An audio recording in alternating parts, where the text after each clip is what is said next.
Hello and welcome to today's episode of History Behind the Page, the live Instagram series where you get to know more about the persons behind your favorite pages and all things history. Tonight we have Mr. Jeff Copsetta on tonight. He is one of the hosts of What's the Scuttlebutt Podcast. He's a big part of the Highland Lakes Air Museum. He is an Army vet. He has a huge scroll of a resume, so I'm not going to give too much away, but we'll get him on here in just a second. This is a live Q&A, so you are more than welcome to ask questions. I do ask on the bottom right-hand corner of your screen, there is a question mark bubble. Go ahead and submit your questions there, as sometimes they get lost in the comments, and we want to make sure that we're getting to all the questions that we can in the allotted time. So let's go ahead and get Jeff on here. It'll be just a second. Oh, Hey. Hey. Oh, look at you're a little sideways. Am I? Yeah, just a little bit. There you go. Okay. There you go. Now we can face him the right way. Let's see. And we were just joking about that too, weren't we? I know we were. Yeah. I didn't do that on purpose. Yeah, sure. It's not like Zoom. It is not like Zoom. Yeah, you're in a whole Instagram territory. You're used to Zoom. Yeah. Okay. So. Let's see. I may have to just do this without my earbuds. Mm-hmm. Because they plug in on the bottom of my phone. So. Oh yes. Well, I just like to make things complicated for you. So. Yeah, you're doing a good job. Thanks. I try. I really try. Okay, let's try this. Can you hear me? Perfect. Okay. Try to set that up best I can. How's How that? are you? It's good. Good. How are you? I'm doing good. Thanks for joining me on my critically acclaimed Instagram show. Yeah. Just kidding. It's gonna have to be informal. So because without the earphones, there may be screaming babies in the background. You may see a little 3-year-old like cameo back here walking around. We're all about the cameos. It's totally good. So, well, let's get started. I'm excited about this because you are a big history nerd, it seems like. So, let's start off with what got you into history? Where did it all begin? How did it start? Oh, well, I was kind of hoping you were going to ask that. Mm-hmm. Two people in my life. My paternal grandfather and my maternal grandfather.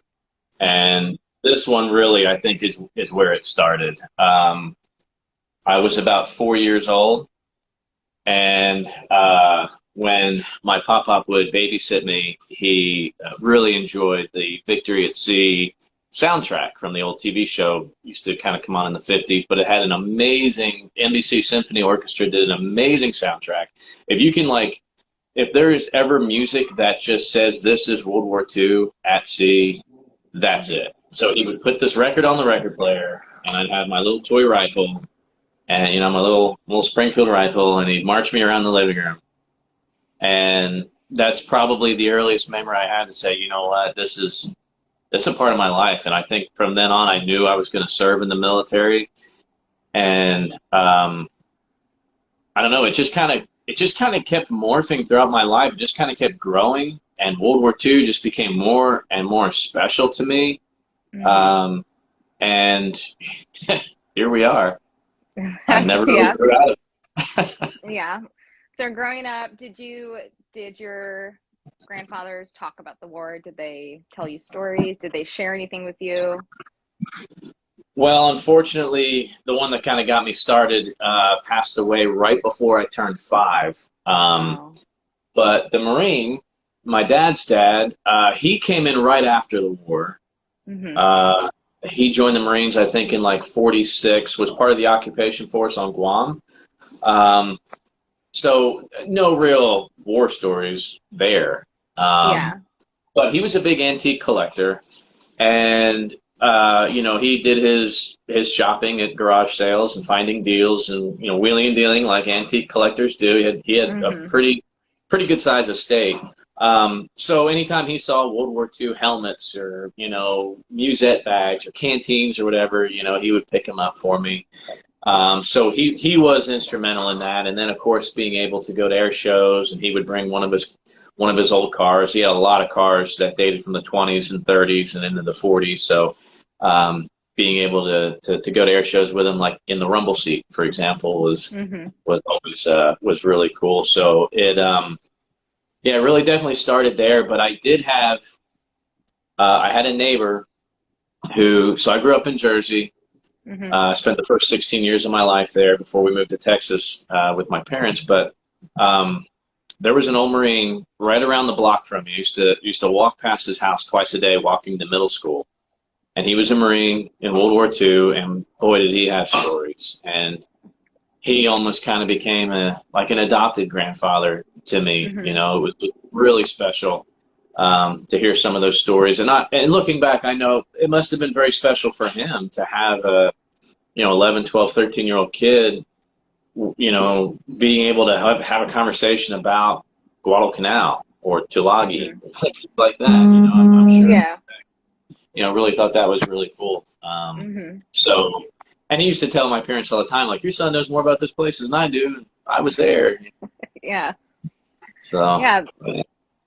So that was your paternal grandfather who passed away before you were 5? My mom's dad passed away. And then my paternal grandfather, he lived to be 80. He passed away in 2008. So I've just tried to kind of pick up from where he left off, and having an appreciation for the antiquities, and some of the things you see behind me were well, maybe not on this view, but were artifacts from him, and from the war, and it just kind of really, that's just part of the fabric of my soul, is just and I credit a lot of that to him, to never forget and to appreciate all these old things that people kind of threw away. He made his money off of like I said, a very extensive collection. He mostly collected toys. He had one of the most extensive antique toy collections in the world, and he just liked to see the look on people's faces when they saw old toys that used to give them joy, And so that's just kind of where it started for me. So I know for me, because my Opa served in World War II. He was in the 4th Armored Division. And that's a little bit where I started with my passion for World War II, but I got really intrigued with the European theater because that's where my Opa served. Do you find yourself that you're more into the Pacific theater versus the European, or I feel like that's with a lot of people, but I'm just curious if that's with you or anything.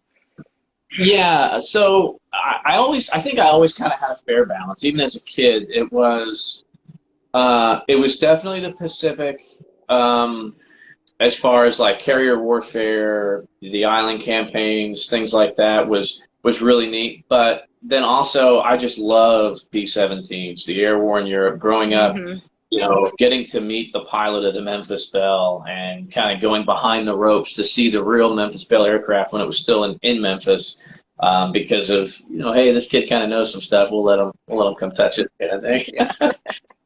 So yeah, it was always I didn't have a theater that I preferred over the other. I don't know. I think I had a pretty fair balance, and in the library that I own here, I probably have just as many books on one theater as the other. Yeah. I enjoy it. Yeah, that's awesome. So were you big into history, like in high school and? Oh, absolutely. Absolutely. Oh yeah. Yeah. Oh yeah. Everybody knew me for that, and I'm just now getting my bachelor's in history. I'm kind of a late bloomer there. But yeah, no, always been a history nerd. And even when I went overseas, that was kind of something that I thought about. There was places, there were structures I took a picture of a structure in Baghdad that really reminded me of the Arctic Triumph, and it kind of, it would make me think, boy, I hope I'm doing a good job. I hope that, those guys that served over there would be proud of what we're doing here, in this war, in this city. So I thought about that a lot. Urban warfare and the whole kicking indoors thing was really nothing new.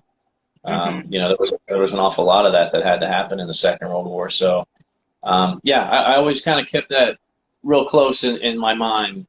And that's, I think, what really kind of took it to a whole nother level when I was lucky enough to come back, to really make sure that this stuff doesn't get forgotten, Yeah. So you joined the Army right after high school? Actually, it was right after my junior year of high school. As soon as I turned, like literally 3 days after my 17th birthday, which was, it was D-Day, and I called my recruiter, and I'm sure he probably thought I was kidding. Like, usually recruiters have to go find you, not the other way. They search for you, yeah. Yeah, I recruited myself. Like, hi, this is name, social,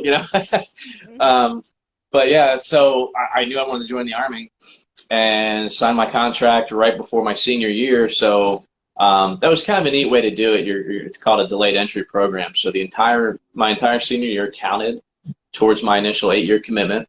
Oh. You would meet with the recruiter. Like, I think we used to meet every Thursday night and then like every other Saturday to do some PT. But you learn some of those basic things to where when you did get to your basic training, you were familiar with the phonetic alphabet, 24-hour military time, a basic military deportment drill and ceremony, things like that. So it kind of gave me a little bit of a step up, to have that opportunity. So why did you want to join? What was your drive to join the Army? I don't know if I could give you an intelligent answer on that.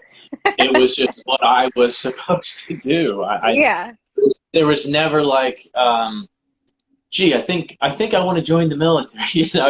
It was never that. I think I was just destined to do it. And when I became of age, I did it. Just because that's what I had to do. And like a sense of duty in a way. Yeah, I guess that's probably the best way to put it. Yeah, definitely a sense of duty. And I was very lucky when I did join the timing, because I was in basic training when September 11th happened. So I did join a peacetime Army, never thinking that there would ever be a conflict or anything like that. Yeah. But deep down, I wished for one. I think a lot of guys do, I think, in one way or the other. So I was very fortunate, the way the timing worked out for me. And, I was only in for 4 years, and it was a short 4 years. But it's also 4 years that lasts a lifetime, really, as well. Yeah, of course. So how did September 11th affect your time in the Army? I honestly didn't know what that meant until the beginning of November. I had no idea. We were out in the field that day training, and we got back, and the drill sergeants lined us all up and said, "Who has family in New York or New Jersey? You have 2 minutes to make a phone call. We were bombed." What? Like, literally. That's what he said. Okay. So you got a little payphone, and, time's ticking. 2 minutes. You better be hanging up the phone after 2 minutes. But so I called my parents. Like I said, I moved here. My dad was a retired police officer from Jersey. He wanted to own a horse ranch, is why we came to Texas. But a good portion of my family was still back east. So I called my dad, and I said, "Dad, what happened?" And he who knew? Like, I don't know. Like, planes hit a building. People think it's on purpose. Nobody really knows, what happened. Wow. Okay. Interesting. And then, I don't know, a couple days later, we had a big formation, big squadron formation, and squadron commander said, "Look, this is what happened. Pretty sure it's with, a malicious intent. You boys are going to go to war." It's just a matter of fact. And that definitely changed the complexion of our training quite a bit. Yeah. And then when was your first deployment overseas? March of 2004. So it took a little while. Came home here to Fort Hood, right down the road, about an hour from where I live, and stationed with the very prestigious 1st Cav Division. And we trained for about a year. We stood up a really cool unit that was a very small unit that we were, I don't know, like 40 some guys total that we were selected for this unit. It was a big unit in Vietnam, and it had just been disbanded, and then this war kicked off and they wanted it back. And so we trained a lot, and then went over and did our thing. And it's amazing how you don't really know how important it was. I had no clue how important what we were doing, how much it was going to affect my life. I turned 21 over there.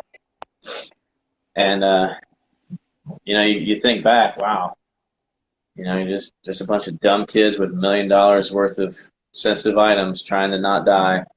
That was that. I definitely couldn't imagine that. Well, thank you for your service. That is very awesome of you. So coming back into the normal world, I guess to say, what happened when you got back? What did you start to do? Oh, I married my high school sweetheart. First thing. I love that. We did. We were together for about 5 years. When I was over there, there was a time, probably a majority of the time, that I just statistically didn't think I was coming back. And I remember calling her, having the guts to call her on our little satellite phone with, like a 9-second delay or whatever, terrible little phone card, and trying to break up with her just to like make it easier. Hey, let's just face the facts. And she said, no, you're not breaking up with me. You're not gonna die. You're gonna come home, and I will be here whenever that is. I will be here. And she was, and she has been ever since. So good woman. That's amazing. That's good. So settled down here on the family land, and about a year later, my first son was born, and just tried to get into that civilian life that I didn't really have any clue how to do, because I hadn't been a civilian since I was a senior in high school, basically. Yeah. So it's an adjustment. It is. It's definitely an adjustment. So how did after the Army, after you got out, how did you start getting your life on track towards history, like with where you are now?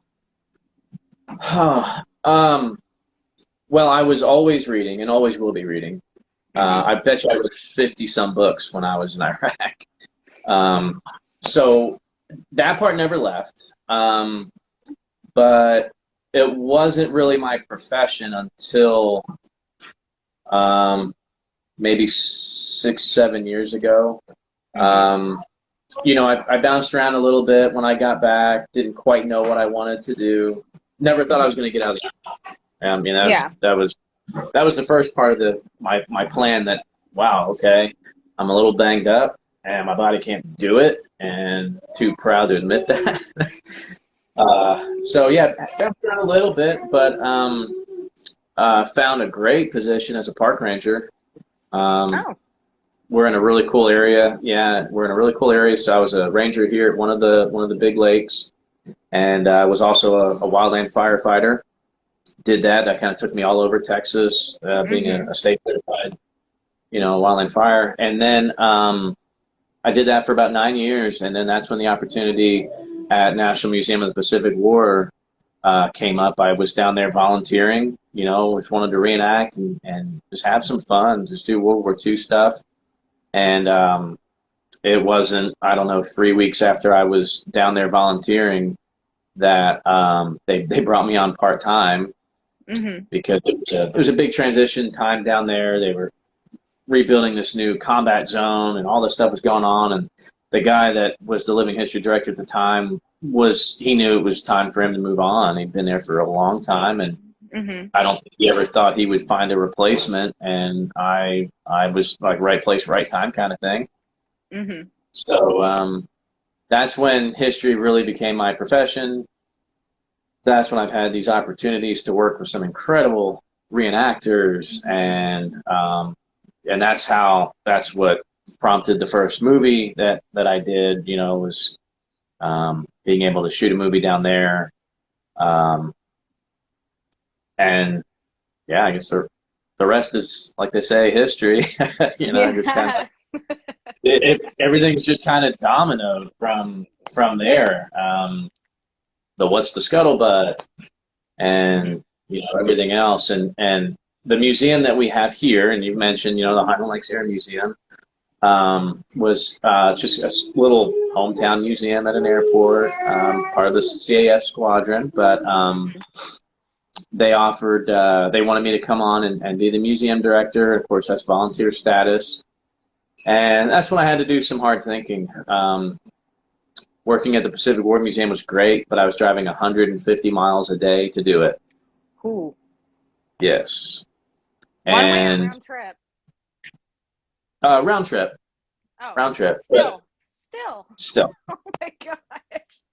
Yeah. That's crazy. Yeah. That was quite a commute through beautiful country. I mean, it was, if I'm going to be in the car for over an hour, it's beautiful. I passed about 60 different wineries.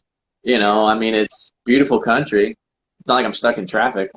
But our third and then fourth baby came along, and that's when it was kind of like, okay, this is great, this is fun, but I need to come back closer to home. So I've been concentrating on directing this little museum here, and now am teaching at the high school, and that's what's prompting me to finish that bachelor's degree so I can be have my own classroom and share history with all these amazing kiddos here. So you said you were the director of living history at the other museum? So what did that job entail? It was it was pretty intense. 7 weekends a year there were living history programs performed in front of a live audience. We built it up to about 140, 150 volunteers, people that came in from all over, had a lot of active duty personnel come in. Was fortunate enough to have the resources there to be able to outfit that many people. So it was almost like kind of a behind the scenes, of a war film, hundreds of uniforms that we had to maintain, and combat gear and weapons and ammunition, special effects, maintenance on a 2-acre battlefield, an M3A1 Stuart tank, 4 Jeeps, a duck, a couple weapons carriers, a World War II LCVP that was retrofitted on a train track, essentially, in a big pit that would roll out and had sound effects and everything. And we had water charges go off, and that's where I would come off with the Army platoon. So maintaining all of that.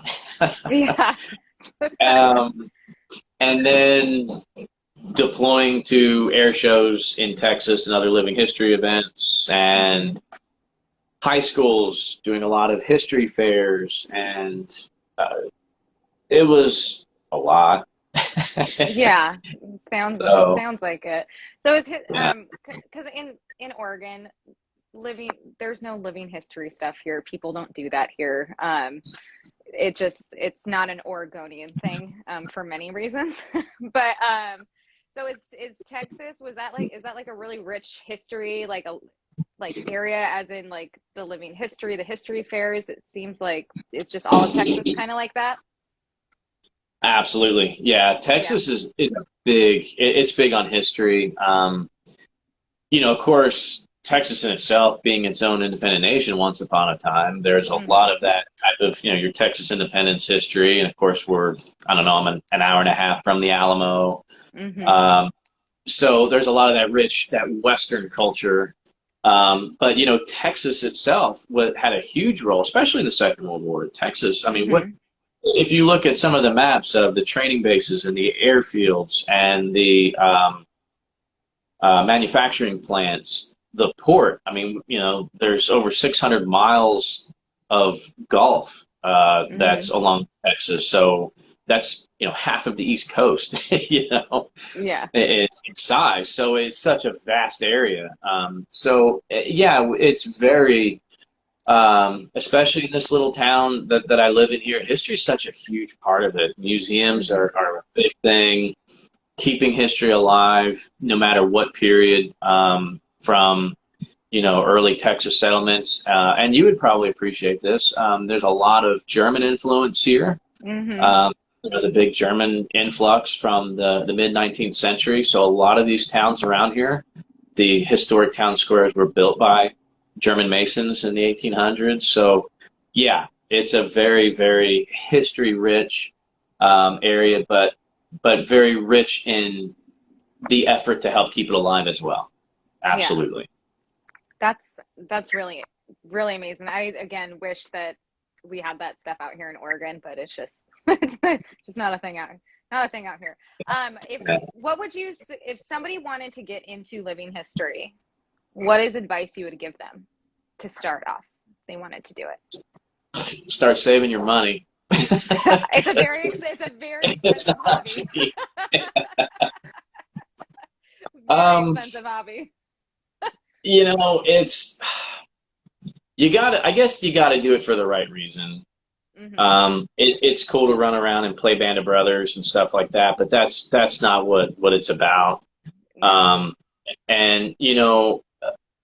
a couple episodes ago, Freddie Joe he made a really good point. He said, when you get into it, pick somebody that you're portraying. It's not just this, I'm a Marine or I'm this. Really get into it. Get into a character and keep that person's memory alive. That it gives it more of a human touch to it, a little more of an intimate touch. And I think a lot of times that's why people get into reenacting, because their parents served, or they had a family member and they want to honor that. So I think that's the most important thing. If you're doing it because you want to look cool and have people take pictures of you, that's not, while that is part of what happens, that shouldn't be your main focus. So how did, so you're teaching at high school? You're a history teacher in high school. How long have you been teaching? Well, I'm not teaching history yet. This is my first year, because I'm still getting my bachelor's. So I probably have another school year to go before I'll be a certified history teacher. But so when I left the museum, came back to Burnett, it's one of those things like, okay, what's left? What have I not done that I've always wanted to do? And it was be a history teacher. Like that, there's nothing left on my bucket list of professions anyway. I think okay. Yeah, there's 1,000 things I still want to do, but I mean, all the things that I got paid to do, I don't know if there's anything else left. So yeah, I always thought one day I would end up being a history teacher. I thought I was going to be much older. I think that's kind of like an old man gig. But so yeah, when I came back, I was out at one of the wineries here, and one of the old teachers said, I'm actually teaching at the high school I graduated from. Oh. So yeah, small towns. So yeah, one of the old teachers that I knew, she said, oh, Jeff, you really need to look into just being a sub. Just come out and sub. We always need substitutes. And, that would kind of give you an idea if you would like it or not. So kind of the same thing that happened with the other museum. I was there for 3 days, and they were like, okay, how can we keep you here all year? Yeah. Like, okay. So yeah, they have these positions. They're actually called instructional partners down here. So you've got your certified teacher, and then as an instructional partner, you had some of the same benefits as a teacher. Whereas, I had my own classroom. I'm not like a teacher's aide. But what they used me for this year was, because there's such a shortage of bilingual teachers, I helped cover the Spanish 1 and 2. So it was an online program that I basically facilitated in the classroom, if that makes sense. So no, I'm not a certified Spanish teacher. Yeah. But enough to help the students. And enough to know that this is exactly what I need to be doing now. Yeah. No, that's awesome. I've always wanted to go back and get my degree in history, but it's 10 years of going back and forth. I don't know, I haven't done it yet. But that's amazing that you're doing that and want to be a history teacher. History teachers are heroes, and I feel like every single person had a history teacher that pushed them in a way or nudged them in a way or made them enjoy history. Did you have a history teacher like that at all? Absolutely.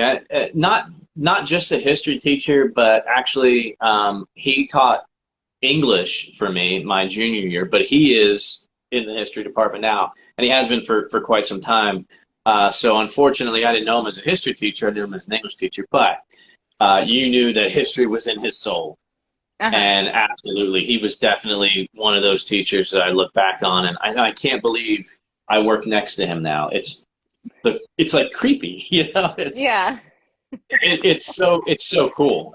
Honestly, I mean, I don't know how else to say it. It's just so cool to be a young, just easily influenced student, in his English class. We were reading Great Gatsby and watching Rebel Without a Cause. Like, man, this is great. And then to sit back, sometimes during my conference period, I'll go down to his classroom and hang out in the back and listen to his lectures on history. And it's just like, man, these students have no idea how great this is for them that they have him, and I've told them that, like, 20 years from now, you're going to go, wow, I learned that in his class. That's awesome. He's just that impressionable of a teacher. So definitely somebody that I would like to model myself, to be able to make that connection with the students. And because history's usually not a favorite subject. It's usually not. And I've been trying to tell kids that, like, why don't you like history? I can't memorize this stuff, names and dates. Like, that's not history. That's not, that's how it has to be, taught because of standardized testing or whatever. But I definitely want to make sure that I keep it interesting, keep it relevant, because that's been my job, Whether you do living history or, anything you're doing in a museum, you're really an interpreter. And you've got to be able to interpret that to make it to where it's not, December 7th, 1941. No, December 7th, 1941. You got to think about the guys that were Christmas shopping the day before, or things like that. So that's how I try to, I do the best I can, making it human. You've probably seen I do like to wear a uniform a lot of times when I'm working. To really, take it to the next level. So yeah, I'm very excited to have that opportunity to make sure that kids, they may not remember a whole lot, but maybe I can make at least an impression on them to where they would know that history really truly is the most important subject that they're going to take in high school, hands down. Why do you think history is important to learn? Because I can boil pasta in water and not know the temperature that it needs to be at the boiling point. I don't need to know that to be a high-functioning adult. But history, that's probably a crappy example, but and I'm not, science is great. Science, that's good. Okay, but to be a high-functioning adult, you have to understand people. You can't just get mad at somebody because they got your order wrong when you ordered your double frappuccino whatever thing. You have to understand the human experience. And that's what history is. I really truly believe in everything has a ripple effect. Everything that we do now affects everything we're going to do. Everything we did is what leads us up to this moment in time. So history is not old guys in black and white pictures. History is literally everything up until this moment in time. It's what made you who you are. It's what dictates our future. And I think once people figure that out, to be able to use history as an objective lens to look at the future, you're going to kind of have a step ahead of the rest of the human race. And I fully believe in that. So, yeah, I think about that all the time. Why is history so important? That's the best answer I can give you. It's a study of people. Yeah, that's a good answer. It's a great answer. So do you ever have, I know that I get this a lot when I talk history with people who are not so much in history, and then also in the world of social media too. Do you find yourself getting a lot of having to explain to people the difference between a fact and a feeling is? Not specifically, no. But I mean, I know where you're going with that, and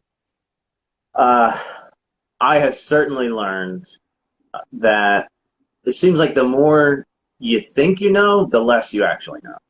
Yeah. You really have to vet. You really have to vet the books you're reading, the sources, and up to and including, talking to veterans. Yeah. Because this was their combat. This was their experience. And, my dad used to say this as a police officer. He thought you'd have 4 people at 4 opposite sides of an intersection. Watch an accident happen, and I'll get 4 different reports. And none of them align. Because everybody's different and everybody experiences things different. So it's interesting to think about that. The guy was there. He has to be right.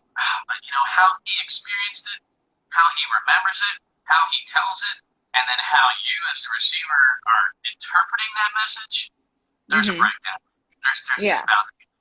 So you kind of always have to take things with, a little bit here, a little bit there, and it's got to be your most educated guess. I don't, a hard fact. Try not to deal with hard facts. Try not to deal with Wild numbers is a whole lot better when you're interpreting it. Yeah. I just like asking history people those questions because it's such you get a wide spectrum of answers, and I find it very fascinating. So let's talk about the little Highland Lakes Air Museum. So that is a local museum, a small little hometown museum. Yeah. So tell us about it. Yeah. So let me back up a little bit because it's important to tell the story. Living in New Jersey, me and my dad both used to volunteer at a very similar little run-of-the-mill, out in the woods museum, little regional airport. Put on huge air shows. This is back in the 90s, but just a little niche of an airport museum. And we didn't exactly know where we were moving in Texas. We just knew, my dad knew he wanted to be in Texas, from a financial standpoint, for him to be able to retire at the age of 48 on a police officer's salary. He had to do it right. And coming into this little town, we visit this little museum, and it was like, wow, this is just like, where we just came from, essentially. And it was a big selling point to move here, and we finally did move here in 99. So the museum has been here since 92.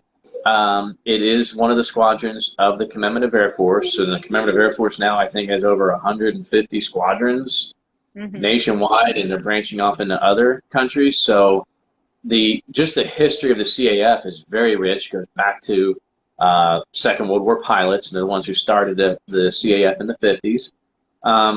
And, it's basically, when I say small town museum, I mean that because most of the artifacts are donated by local people or people who have traveled there, visited it, and said, wow, this would be a great place for Grandpa's stuff. Yeah. So, we're not pulling artifacts. We're not trading with collections and other, big time museums. It's pretty small, but to me, I've heard it's a very impressionable museum for a lot of people. It's done well enough to where people leave, and it's not just looking at old stuff under a glass. It's an experience, and the hangar is also part of the museum. So you come in, and I want to say it's 1,200 square feet, the actual museum where the artifacts are. And then you walk out into the hangar, and there's some World War II era aircraft out there that, hey, kids, you want to hop in and, move the stick around and so you can see how the tail moves and the flight surfaces? Yeah. Oh, okay, cool. They're used to, you can't touch that. It's old. We want people to touch it. That's really, I think that's one of the most important avenues to get kids interested in history is they're not going to remember the first time they saw something under glass, but they'll remember the first time they held it or touched it, felt how heavy it was, wore it on their head, whatever. That's a big part. So that's really what we pride ourselves on at the museum. And we do 4 public programs a year. We have our air show, usually in March. We had just over 5,600 people at the last air show, which the record was 4,100, so blew that away over 30 years. That was the biggest. So 5,600 people doesn't sound like a whole lot, but that's more than the population of the town. Yeah, no, I think that's a great number. That's a lot of people. Yeah, that is. Yeah, so we were real proud of that. So yeah, we've had B-17s and B-25s, C-47s fly in, P-51s. And then, of course, we have a modern air act with the Air Force demonstration team, the A-10 Warthog. So a little bit of everything. And so we've got that. And then actually in 2 weeks is our summer program. This is one that we designed last year called Wine and Wings. So a lot of wineries around here. So we have some wine. We have some food vendors. It's an evening event because, it's like 3 million degrees during the day. Live music by some great bands and, period music. And we raffle off a few flights to ride in one of our Navy trainers from World War II and car show, things like that. Nice. And in the fall, we have our kind of more of our kid event in the fall, Pumpkins and Paratroopers. It's kind of a pumpkin decorating contest for local school kids and paratroopers to come in and be the judges. And then our winter program is kind of going to be our kind of bigger fundraiser, silent auction, hangar dance, everything inside the hangar type feel, so catered, kind of an all-American ball, if you will, that we hold right around the anniversary of Pearl Harbor too. I've learned that Pearl Harbor's, to commemorate, it's usually a pretty solemn occasion. Yeah. And I wanted to make sure that while that's done well, we also want to celebrate the fact that this country would not be where it is had we not been thrust into the Second World War the way that we were. Yeah. You don't have to know much about history to appreciate that what you and I are doing right now. Yeah. Special. First world problems. Yeah. Yeah. So I'm enjoying it, and I've started up a little living history program there. A couple guys and gals, mostly, I want to say it's 50-50 between guys and gals that reenactors that dress up and do some live weapon demonstrations and sing and show off their victory rolls in their hair. Yeah. Because that's what I think that's what people want. To be able to talk to the people wearing uniforms and having it interpreted that way, it just makes it extra special. Yeah. Oh, that's awesome. You actually had a question from somebody. Maine, not Maine. Jeff, did you get to see T. Fred before he passed? Oh my gosh, of course. Yeah, Fred's been a friend of mine for quite a few years now. And I've had to share, he has called my wife his girlfriend on many occasions. Yeah. And I'll tell you, Fred was really, he was one of those guys that he was meant to live as long as he did because of the energy that he brought with him. he was just, his mission in his 90s was just as important as when he was on Iwo Jima as a kid, because he was just that special. People gravitated to Fred. And I'll tell you, I invited him out to an appreciation ball that we threw for the reenactors one year. And he said, I'm still a good dancer. I need to dance with the prettiest girl in the room. And I said, well, Fred, the only problem with that is the prettiest girl in the room here is my wife. And he said, well, you get her over here. I want to spin her around the dance floor. I said, okay. So I go over to the table where my wife is, and she's like, Babe, I don't know about it. I was like, sweetheart, you got to go dance. No, I don't know. She's kind of shy and everything. I'm like, sweetheart, if you don't dance with him, you will always regret it. So she agreed. And I mean, let me tell you, she was dressed like Marilyn Monroe when she walked in. I mean, the gloves up to her elbows. And I mean, she looked, oh my gosh, just stunning. Fred had her spin around that dance floor. She's like, I almost broke a hip trying to dance with him. Oh my gosh. But I mean, like I said, but from that night on, anytime I would see him, hey, Fred, he goes, hey, you bring that beautiful wife of yours? No, Fred's not with me. So the last time I got to see Fred was on New Year's Day. He was at a VA hospital down here in San Antonio. And, New Year's Day, family and everybody parties, all that stuff. And we were like, no, you know what? We want to go see Fred. We want to take the kids to see Fred. And that's what we did. Had a great conversation with him. My son made a drawing. My oldest son did a drawing of Fred and his buddy Cobber from the war. And he recognized himself and his friend in the drawing, which was really special. I went in my P-41s, my Marine Corps dungarees, and I gave Fred a World War II Victory Medal. Not that he didn't already have one, but I wanted to pin another one on him. And I said, Fred, Purple Hearts and Silver Stars, they're great, but you are the last generation of fighting men, American fighting men, to earn an award, a medal, that says you won.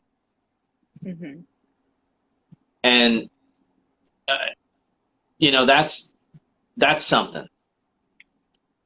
We have Korean War service and Vietnam service and campaign ribbons. We've got Operation Iraqi Freedom or whatever they were, the Global War on Terror, all that, whatever. But none of them said victory. Yeah. None of them said you won. No argument. Across the board. Yeah. Victory medal. And I wanted to make sure that he knew how much I appreciated the fact that he was one of those that earned a victory medal for this country. Yeah. And that was the last time I saw him. He passed away a couple days later. But he was something. Read his book. Okay. You'll have to send me the book, and I'll post it in the comments here when we post this video afterwards, so people can know about it. So, well, that was quite an experience. Thanks for sharing that. So, I actually have a question that I'm curious about. Have you done any history trips, like gone to monuments, other museums, toward battlefields, anything like that? Have you done any of that stuff? I have, but as far as battlefields or anything like that, I have not been lucky enough. Some of us are lucky to go to Europe. I'm going for work. I'm not. Literally, I'm probably. Oh gosh, I can imagine those fringe benefits. That must be terrible. I say that as I'm off every summer now. I mean, since I was a kid, I'm like, yes, I am going to walk the beaches of Normandy. I'm going to find a way. I have children to raise, and I just simply cannot, I don't know, I can't justify spending that kind of money right now. Yeah. But, yes, I have walked Custer's Battlefield in Montana. I have been to Gettysburg. Of course, the Alamo, like I mentioned earlier. I have walked through even the gunfight, the OK Corral. That's about as close quarter combat as it gets. So, I've definitely history and going to places like that, yes, absolutely. World War II museums around the country, yes, I've been to the one in New Orleans, the what used to be the D-Day Museum, but I guess now it's the World War II Museum. National World War II Museum. It was great. The Pima County Air Museum is incredible outside of Tucson, Arizona. Okay. Pima County Air Museum. That is, I mean, if you like airplanes, and then they have expanded it so much. There's an entire building, nothing about the mighty 8th Air Force, which is like, it's awesome. B-7 sitting inside and all. I mean, it's incredible. So that's a great museum as far as World War II goes. Naturally, National Museum Pacific War, where I worked for 5 years, was, prestigious museum, World War II. And then I've been to some smaller ones on the East Coast as well. So, yeah. I guess I've done a little bit of that. Just a little bit. So doing, I feel like a lot of World War II people, like the dream trip is going to Normandy and being in Normandy, going to the battlefields, doing all that stuff. That's kind of your bucket list too. Yeah, for sure. I mean, and there's some places in the Pacific that would be amazing to visit, but I do have friends. I mean, I have in my collection here, I have sand from Omaha Beach, Utah Beach, Iwo Jima, Guadalcanal, Tinian, Saipan, Guam. I even have rubble from the runway on Tinian that the B-29s took off from. So I have little bits and pieces of the battlefields in the collection. But Normandy would definitely be one, but I don't know if it's like the number one. I mean, I guess it probably should be for me, but there's so many other places, so many other little. I would really like to go somewhere a little bit more obscure. I don't know. I'm just weird like that. I'm not a mainstream kind of guy. I guess. Yeah. Would I turn that down? No. But I don't know if I could go right now, like, hey, where do you want to go anywhere in the world? Yeah. I don't know. I'd have to think about that. I mean, I'd love to see honestly, I'd love to see just some of the old bomber bases in England. Yeah. I think that would be super cool, so, yeah. I know. Yeah, there's absolutely so much to see, like, to go to. Yeah. Okay, we have a question here. Snafu Pod, what is your favorite World War II plane first? I mean, is there anything else besides the B-17? And I have a cool story about that too. And so Snafu Pod, I think, will appreciate this. It's B-17s. B-17s since I was a kid, right? I mean, growing up watching the Memphis Belle movie, wishing I could have been Matthew Modine, at the helm there. But this one air show I went to, at the museum I used to volunteer at as a kid, back in Jersey. And by the way, I used to be the youngest member of the Army Air Forces Historical Association too, which was pretty cool. But anyway, so I had this guy come up to me and he said, "Hey, I need your help with one of the guys doing an air act." And I said, "Oh, okay, cool. What do I got to do?" He said, "Well, we got to put his glider together." All right. So this little old man, he's got his little glider and he pulls out the trailer and we're putting the wings on and everything, and we get him all ready. And he was one of the air acts. And once he gets airborne, the guy that kind of recruited me to help said, "Hey, do you have any idea who that is?" And I said, "No." And he goes, "Well, make sure you stick around when he lands. He would probably love to talk to you." I said, "Oh, okay, no problem." So he does his thing with the glider and lands, and we put everything away, and he's back at his little tent. And he says, "So what's your favorite World War II airplane?" And I said, "Oh, sir, hands down, the B-17. And he goes, "Those were easy to knock out of the sky." What? This was Oscar Bosch, one of the last surviving Luftwaffe fighter pilots, telling me his story of being shot down. I want to say he was shot down 6 times, flying both 109s and 190s. And he said, "Oh yeah," he said, "I just get up behind those B-17s." He said, "You take out the tail gunner, and you just get real close and go back and forth and just rake off 4 engines and watch it fall out of the sky. Oh my God. Up until that point, I had never met a World War II vet from the other side. Yeah. I didn't quite know how to take it at first. I want to say I was maybe 14, 15 years old. Mm-hmm. So, but I was just enthralled listening Yeah. to historians talking about shooting down B-17s. But yes, by far, my favorite aircraft of all time. I've read so many books about it. I've been in so many B-17s. Mm-hmm. Met so many fairly famous B-17 crewmen. So yeah, hands down. That's awesome. Okay, so follow-up question that Snafu Pod has again. So if you had to study and portray someone from World War II in a movie, who would you pick?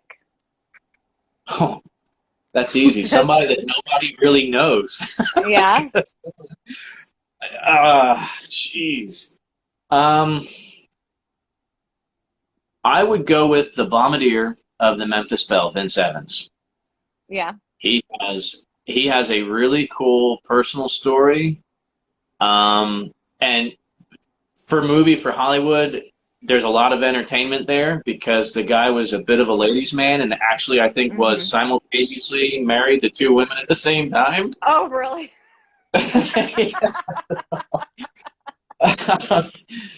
So, I mean, so we're talking Hollywood, and you got to get people to want to see it. He would be pretty cool to portray for an actual person. That would be fun. Yeah. Oh, that's awesome. So we get some hard on that one. This is a pretty serious question. Freddie Joe wants to know: do you sometimes feel sad because you only got Army training and not proper United States Marine Corps training? So, wow, that's interesting. Oh man. There has to be some sort of smart ass on the show. So I'll say this. I when I got back, right before we came home, our colonel, I was on private security team for a full bird colonel over there who ended up being deputy chief of the United States Army. Now he's the commander of Futures Command for the Army. He said, "Hey boys," he said, "do you have any idea how many missions we conducted over here?" Oh, none of us counted. He said, "Well, I was counting." He said, "Just over 400, boys." And I went, "Wow, kidding?" So here's the deal. In 13 months, to be able to conduct that many missions, and here I am, Army training was good enough for me. I'll leave it at that. Good answer. Like that. Yeah. Well, oh my gosh, this hour went by super fast. Well, do you have anything upcoming that you want to talk about? Or I know you just had the premiere on YouTube the other day. So that's now out on YouTube and Amazon? Yeah, well, it's been out on Amazon Prime for a while, I guess, for a year or so now. But yeah, free on YouTube. Walking Point, the movie, Black 17 Productions. Oh my gosh, I can't say enough about being a part of that. It is one of the most special things that I've been involved in. I can't even. Yeah. It was just so special. So yeah, working on another film this summer. Another independent film, nothing crazy, but we're gonna talk about the Pathfinders and how important they were during the D-Day invasion. Yeah. The guy that put this together, his uncle was a Pathfinder, and he wants to do this in his honor, and it's a pretty incredible story because his uncle's African American, and to think of an African American Pathfinder at D-Day, how that story hasn't been told before is incredible. So really looking forward to that.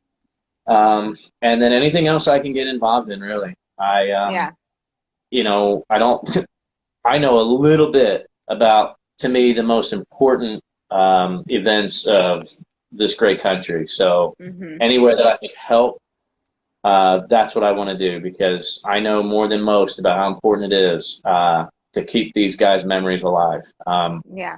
And I'll leave you with this thought here. That old Marine that was a neighbor of mine in Jersey that shared all these stories with me, I told him, I said, I hope that when I grow up, I get to be a war hero like you, Bob. And he said, Jeff, he said, let me tell you, you're never going to meet a war hero. I didn't understand what the heck he was telling me. I'm not going to meet one. He says, they don't come home, Jeff. And no clue what that meant until I saw for myself. Yeah. So, that to me, that word is special for those, and for the family of those that we lost. So any way that I can help keep memories alive, keep history alive, keep it relevant, keep it fun, keep it cool, keep it in, keep it dope, I will do that. I love it. That's awesome. Oh, so great. Yeah. So great. Well, Jeff, thanks so much for coming on and being a guest and talking nerd. Yeah, we can talk for weeks. You're gonna right. So thank you everybody for tuning in and asking questions. And again, thank you, Jeff, for tuning in. You can follow him at Jeff Copsetta on Instagram. He's also part of What's the Scuttlebutt Podcast too, as well, and the Highland Lakes Air Museum on Instagram. I will link them to the post after we get off here. And everybody have a good night. And Jeff, you have a good night, okay? Awesome. Thank you so much. All right. Thanks, Jeff.